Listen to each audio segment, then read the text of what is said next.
Hello dear. आज हम लोग ये देखने वाले हैं कि डिफरेंशिएशन का ऑपोजिट इंटीग्रेशन क्यों होता है।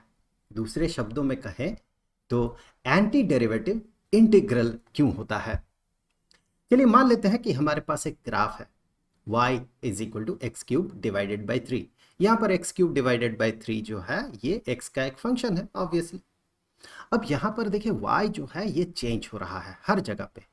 हम x एक्सिस के अलोंग हॉरिजॉन्टल एक्सिस के अलोंग अगर आगे बढ़े तो हम देखेंगे कि y जो है इस ग्राफ में y जो है ये कंटिन्यूअसली चेंज कर रहा है। अब y में चेंज हो रहा तो y में रेट ऑफ चेंज भी होगा x के रेस्पेक्ट में। तो फिर उस रेट ऑफ चेंज को अगर पता करना है सबसे पहले तो देखिए वो रेट ऑफ चेंज जो है वो वेरी करेगा। यहाँ पर y धीरे धीरे चेंज हो रहा मतलब धीरे धीरे बढ़ रहा। फिर यहाँ पर देखिए y बड़े तेजी से बढ़ रहा है, यहाँ पर y और तेजी से बढ़ रहा। मतलब y का रेट ऑफ चेंज इस कर्व में जो है ये वेरिएबल है। तो अगर किसी खास पॉइंट में हम y का rate of change with respect to x consider करें, फॉर एग्जांपल यहाँ पर अगर हमें y का रेट ऑफ चेंज पता करना है तो यहाँ से हम हॉरिजॉन्टल एक्सिस के अलोंग थोड़ा आगे बढ़ते हैं और फिर वहाँ से वर्टिकल एक्सिस के अलोंग आगे बढ़ते हुए उसी कर्व में पहुँच जाते हैं। तो यहाँ पर ये डिस्टेंस dx है और ये वाला वर्टिकल डिस्टेंस जो है ये वाला है या फिर ये जो लेंथ है ये dy है। तो यहाँ पर dy डिवाइडेड बाई dx ये होगा rate of change in y with respect to x। क्योंकि यहाँ पर देखिए ये जो dy है ये चेंज इन y है और अगर इसके साथ x में चेंज देखिए कितना है, x एक्सिस के अलोंग चेंज कितना है, ये है dx। तो y में चेंज हो रहा है dy जिसके लिए x में चेंज हो रहा है इतना। तो ये जो क्वांटिटी है ये जो रेशियो है ये हमें बताएगा कि चेंज इन y पर यूनिट चेंज इन x। तो वही होगा rate of change in y with respect to x। तो ये जो है अब यहाँ पर एक ही शर्त है कि ये जो dx है हेंस dy भी, ये जो dx है ये नेग्लिजिबली स्मॉल होना होगा। चलिए सबसे पहले तो यहाँ पर ये जो क्वांटिटी है रेट ऑफ चेंज जो है इस पॉइंट का वो ये जो वैल्यू निकल के आएगा उस वैल्यू को हमने इस जगह पे प्लॉट कर लिया। मतलब x के इस वैल्यू के लिए ये जो कर्व है ये जो फंक्शन है एक्स क्यूब डिवाइडेड बाई 3 उसमें जो रेट ऑफ चेंज हो रहा है वो रेट ऑफ चेंज का वैल्यू जो है वो वैल्यू इतना है। अब यहाँ पर एक ही शर्त है कि dx को बहुत छोटा होना पड़ता है हेंस dy भी बहुत छोटा होगा। ऐसा क्यों? क्योंकि rate of change in y जो है वो कंटिन्यूअसली चेंज कर रहा है। यहाँ पर y का रेट ऑफ चेंज जितना है उससे कहीं ज्यादा y का रेट ऑफ चेंज यहाँ पर होगा, उससे कहीं ज्यादा y का रेट ऑफ चेंज यहाँ पर होगा क्योंकि y जो है ये इंक्रीज कर उसका चेंज भी इंक्रीज कर रहा। अगर इस तरह का स्ट्रेट लाइन होता तो हम कहते हैं y का रेट ऑफ चेंज यहाँ जितना यहाँ जितना यहाँ जितना यहाँ जितना यहाँ जितना, क्योंकि ढलान हर जगह पे बराबर है। लेकिन ढलान जो है ये इंक्रीज कर रहा मतलब y का रेट ऑफ चेंज इंक्रीज कर रहा। तो ऐसे केसेस में इस डिस्टेंस को बहुत छोटा कंसिडर करना होता है, नेग्लिजिबली स्मॉल, सच दैट कि ये dx जो है it should tend to zero. मतलब जीरो के आप जितना करीब ले जाएंगे इस वैल्यू को उतना ये जो रिजल्ट निकल के आएगा, जो रिजल्ट हमें बता रहा है y का रेट ऑफ चेंज, वो रिजल्ट उतना एक्यूरेट होगा। तो शर्त यही है कि इसे dx को बहुत छोटा होना है।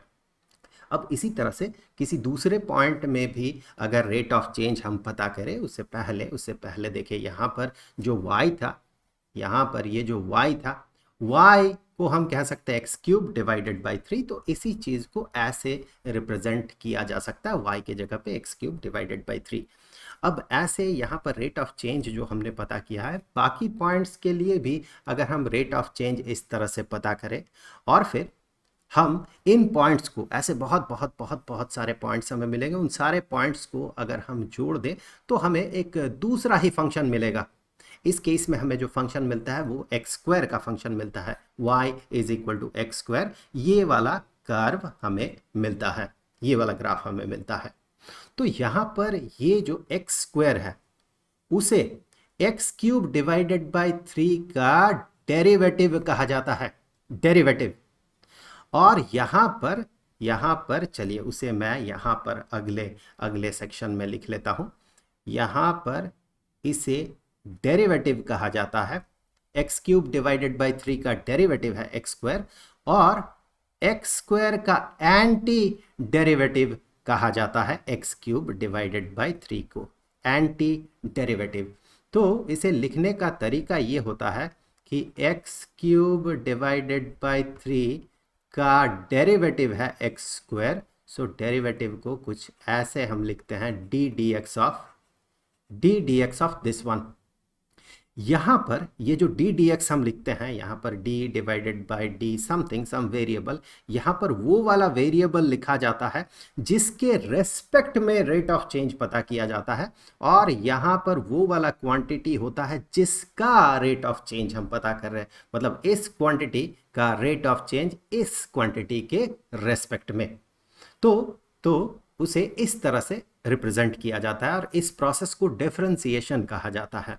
और इसका उल्टा एक्स स्क्वायर का एंटी डेरिवेटिव, एक्स स्क्वायर का anti derivative x cube divided by 3 होता है। और एंटी डेरिवेटिव के लिए हम सिंबल, इंटीग्रेशन का सिंबल लगाते हैं कुछ इस तरह का, और यहां पर dx लिखा जाता है।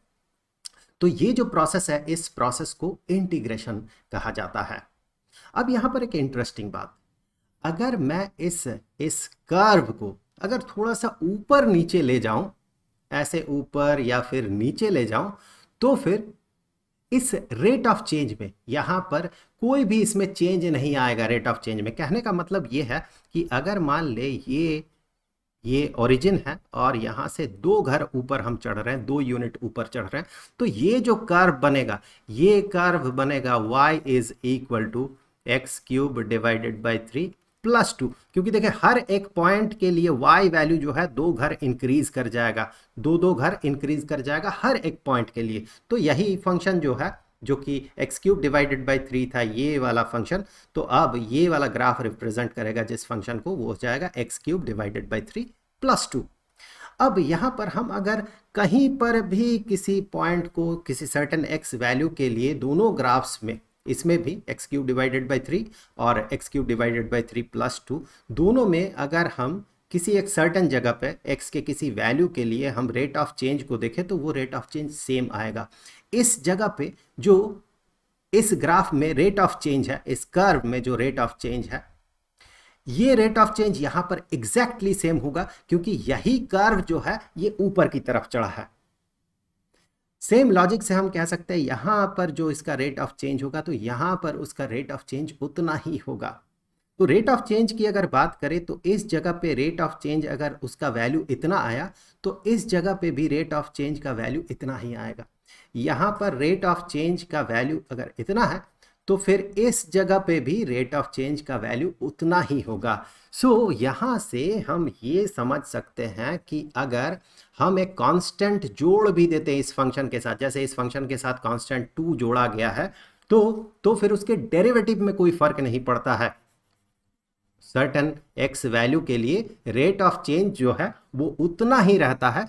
तो उस लॉजिक से हम यहां पर अगर एक कांस्टेंट ऐड भी कर दे, तो भी उसका रेट ऑफ चेंज इतना ही रहेगा। यहां पर कांस्टेंट 1 हो सकता है, 2 हो सकता है, 3 4 5 6 2.5 1.2, या फिर नेगेटिव वैल्यू -2 -3 -4 -4.5, कुछ भी हो सकता है। रेट ऑफ चेंज को कोई फर्क नहीं पड़ेगा। अब चूंकि ये डेरिवेटिव है, इसका डेरिवेटिव ये है, तो फिर इसका जब एंटी डेरिवेटिव है ये, तो हमें यहां पर भी c ऐड करना होगा। इस c को कांस्टेंट ऑफ इंटीग्रेशन कहा जाता है, कांस्टेंट ऑफ इंटीग्रेशन। अब एक इंटरेस्टिंग बात कि अगर मैं एक सर्टेन रेंज कंसीडर करता हूं a से लेकर b तक, तो फिर इस रेंज में ये डेरिवेटिव वाला कर्व, मतलब एक्स स्क्वायर फंक्शन, ये जो एरिया सबटेंड करेगा वो इतना एरिया होगा। उस एरिया को पता करने के लिए भी हम इंटीग्रेशन का ही मदद लेते हैं, लेकिन यहां पर हमें लिमिट लगाना होता है। लिमिट यहां से लेकर यहां तक, a से लेकर b तक, x का वैल्यू a से लेकर b तक, इस तरह से हम इसे लिखते हैं। और वही वैल्यू हम यहां पर भी लिखते हैं, a से लेकर b तक। अब हमें करना ये होता है, इसे इवैल्यूएट करने के लिए सबसे पहले ये जो अपर लिमिट x का वैल्यू b, इस वैल्यू को हमें x के जगह पर पुट करना होता है। इस पूरे के पूरे फंक्शन में x के जगह पर पुट करना होता है। तो इसी चीज को हम कहेंगे b cube divided by 3 plus c, वैसे ये सी कैंसिल हो जाता है इसीलिए हम इस सी को लिखते नहीं है जब डेफिनेट इंटीग्रेशन की बात आती है। ये जो इंटीग्रेशन है इसे डेफिनेट इंटीग्रेशन कहा जाता है, जहां पर लोअर लिमिट और अपर लिमिट रहता है। ये रेंज जो है ए टू बी, ए को लोअर लिमिट और बी को अपर लिमिट कहा जाता है। ये रेंज जिस इंटीग्रेशन में रहता है उसे डेफिनेट इंटीग्रेशन कहा जाता है। तो सबसे पहले तो अपर लिमिट का वैल्यू जो है वो एक्स में हम पुट करते हैं, फिर माइनस जो लोअर लिमिट का वैल्यू है ए, उस a को x के जगह पर पुट करते हैं, a cube divided by 3 plus c. इसे जब कैलकुलेट किया जाता है तो ये बन जाता है b cube divided by 3 plus c, minus plus c वो कैंसिल हो जाएगा क्योंकि ये बन जाएगा a cube divided by 3 minus c, तो plus c minus c cancel हो जाता है, इसीलिए उसे लिखा नहीं जाता है। ये जो कांस्टेंट ऑफ इंटीग्रेशन है ये कैंसिल होने वाला है, ये हर डेफिनेट इंटीग्रेशन में ये कैंसिल हो जाता है, इसीलिए हम इसे बिल्कुल भी नहीं लिखते हैं, इसे लिखते ही नहीं है। तो यहाँ पर इस चीज़ को ऐसे रिप्रेजेंट किया जाता है, कांस्टेंट ऑफ इंटीग्रेशन को लिखा नहीं जाता है। तो यहाँ पर ये जो एरिया है, ये एरिया का वैल्यू इतना निकल के आया। अब एक इंटरेस्टिंग बात आप देखें, अगर यहाँ पर x का वैल्यू a है तो आप सीधे ऊपर जाएं इस वाले कर्व में ऊपर चले गए, और इस पॉइंट का y वैल्यू अगर आप देखें, चूंकि y is equal to x cube divided by 3 और इस सर्टेन पोजीशन में x का वैल्यू a है, तो फिर यहां पर y वैल्यू हो जाएगा a cube divided by 3, x के जगह पे a, x का वैल्यू यहां पर a है, and this is y is equal to x cube divided by 3। तो ये जो पॉइंट होगा, इस पॉइंट के लिए y is equal to a cube divided by 3। अब b के लिए यहां से आप ऊपर जाए और यहां पर इस वाले वैल्यू को देखें, y वैल्यू को देखें, मतलब हाइट को देखें, तो ये हो जाएगा similarly b cube divided by 3। मतलब यहां से लेके यहां तक a क्यूब डिवाइडेड बाई 3 और यहां से लेके यहां तक b क्यूब डिवाइडेड बाई 3। तो ऑब्वियसली ये जो डिस्टेंस होगा इन दोनों के बीच का, यहां से लेके यहां तक का जो डिस्टेंस होगा वो होगा b cube divided by 3 minus a cube divided by 3। यही वैल्यू है ना वो। इसका मतलब ये अगर कोई फंक्शन हुआ और ये उसका डेरिवेटिव हुआ, तो एक सर्टेन रेंज में डेरिवेटिव वाला फंक्शन जितना एरिया सब टेंड करता है, उस रेंज में मेन फंक्शन जो होता है, एंटी डेरिवेटिव वाला फंक्शन जो होता है, वो उसका y वैल्यू में एग्जैक्टली न्यूमेरिकली एग्जैक्टली उतना ही चेंज होता है। तो यहीं से आता है कि ये चूंकि इंटीग्रेशन है, डेफिनेट इंटीग्रेशन है, और ये इंडिकेट कर रहा एंटी डेरिवेटिव को, इसीलिए कहा जाता है कि इंटीग्रेशन एंटी डेरिवेटिव का प्रोसेस है या एंटी डिफरेंशिएशन का प्रोसेस है, या फिर कहा जाए इंटीग्रल, इसे इंटीग्रल कहा जाता है। ये इंटीग्रल हो गया, ये प्रोसेस इंटीग्रेशन है। या फिर कहा जाता है कि इंटीग्रल जो है ये एंटी डेरिवेटिव के बराबर होता है। तो इस चीज को हम प्रूफ भी कर सकते हैं। यहां पर तो हमने देख लिया क्या हो रहा है, दोनों बराबर है। इस चीज को हम प्रूफ भी कर सकते हैं।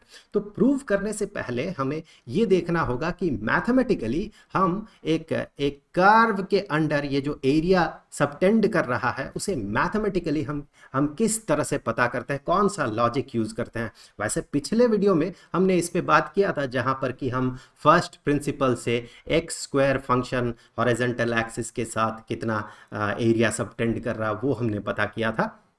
तो थोड़ा सा वहां पर हमने इसे देखा था, लेकिन थोड़ा सा हम फिर से रिवाइज कर लेते हैं इसी चीज को कि एरिया अंडर ए कर्व उसे मैथमेटिकली किस लॉजिक से कैलकुलेट किया जाता है। तो यहां पर देखें, ये कर्व जो है ये एरिया सबटेंड कर रहा है इस रेंज में, ए टू बी रेंज में। तो इसे हम कुछ हिस्सों में तोड़ लेते हैं। सबसे पहले हमने 4 हिस्सों में स्प्लिट कर लिया। अब क्या किया जाए, यहां से एक एक रेक्टेंगल ड्रॉ किया जाए कुछ इस तरह से। अब रेक्टेंगल का एरिया जो ट्रू एरिया है, जो कि ये ग्राफ जो है ये सबटेंड कर रहा है हॉरिजॉन्टल एक्सिस के साथ, उसके साथ पूरी तरह से मैच नहीं करेगा, बराबर नहीं होगा। क्यों नहीं होगा? क्योंकि सारे रेक्टेंगल्स का एरिया को जोड़े तो भी इतना सा एरिया बाकी रह जाएगा, इतना सा एरिया खाली रह जाएगा।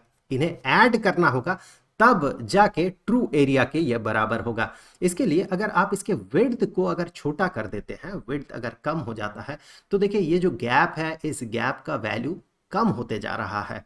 विड्थ को और छोटा कर दे तो देखिए वो गैप और नैरो होते जा रहा है। इस तरह से विड्थ को घटाते जाए घटाते जाए घटाते जाए, नेग्लिजिबली स्मॉल कर दे तो फिर ये जो रेक्टेंगल्स बनेगा, बहुत बहुत पतले पतले रेक्टेंगल्स बनेंगे, उन सब का जो टोटल एरिया होगा वो ट्रू एरिया, जिसे हम पता करने वाले हैं, जो कर्व के नीचे वो जो सबटेंड कर रहा एरिया, उसके बराबर हो जाएगा। शर्त यही है कि इस विड्थ को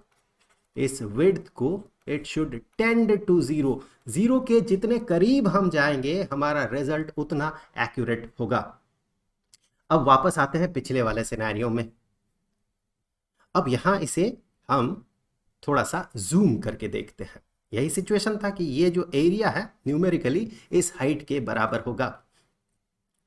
अब यहां से अगर इस पॉइंट में रेट ऑफ चेंज पता किया जाए, इस पॉइंट में इस कर्व का, एंटी डेरिवेटिव कर्व का, इसका अगर रेट ऑफ चेंज पता किया जाए तो थोड़ा सा डिस्टेंस आगे बढ़ना होगा, dx डिस्टेंस आगे बढ़ना होगा, और फिर ये डिस्टेंस जो है ये dy है।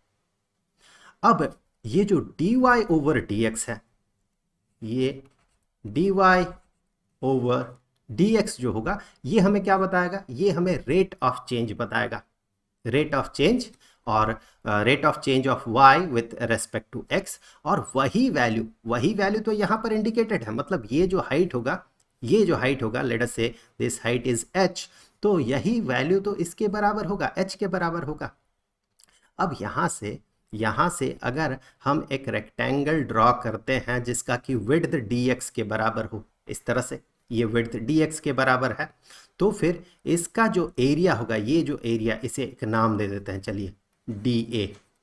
तो यहाँ पर ये जो dA होगा, that dA is equal to h into dx, ये हाइट इंटू dx।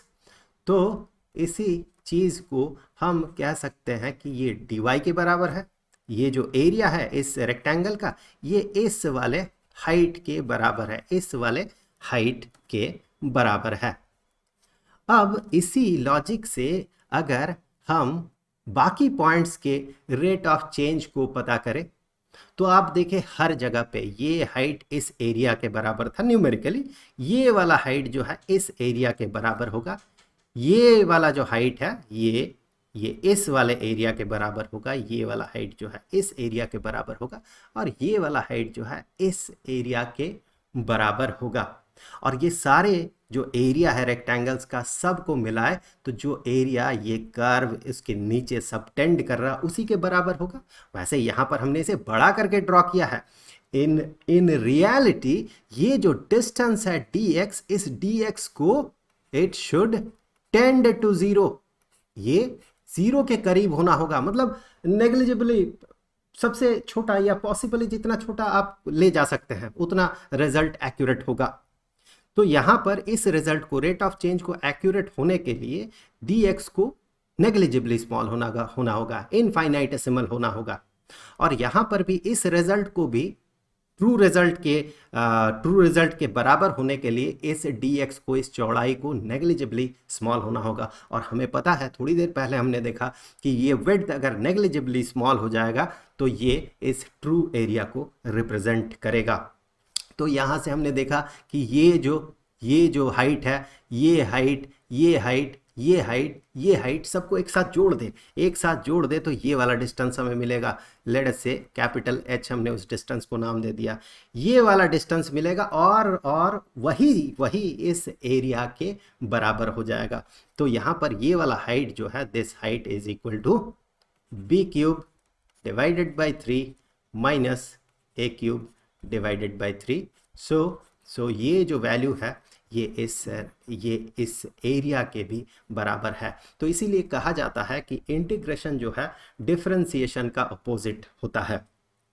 तो आई होप कि वीडियो आपके लिए हेल्पफुल रहा होगा। अब आगे हम लोग इंटीग्रेशन पे और भी बहुत सारे अलग अलग मुद्दों पे बात करेंगे, किस तरह से अलग अलग इंटीग्रेशन के तरीके क्या क्या है उन पे बात करेंगे। तो उस वीडियो का लिंक आपको यहाँ पर स्क्रीन पे मिल जाएगा। अब जाते जाते मैं आपको बता दूं कि इस पूरे सीरीज़ का जो प्लेलिस्ट है उसका लिंक आपको नीचे डिस्क्रिप्शन बॉक्स में मिल जाएगा। तो जल्द मिलते हैं अगले वीडियो में, तब तक के लिए खुश रहें, गुड बाय।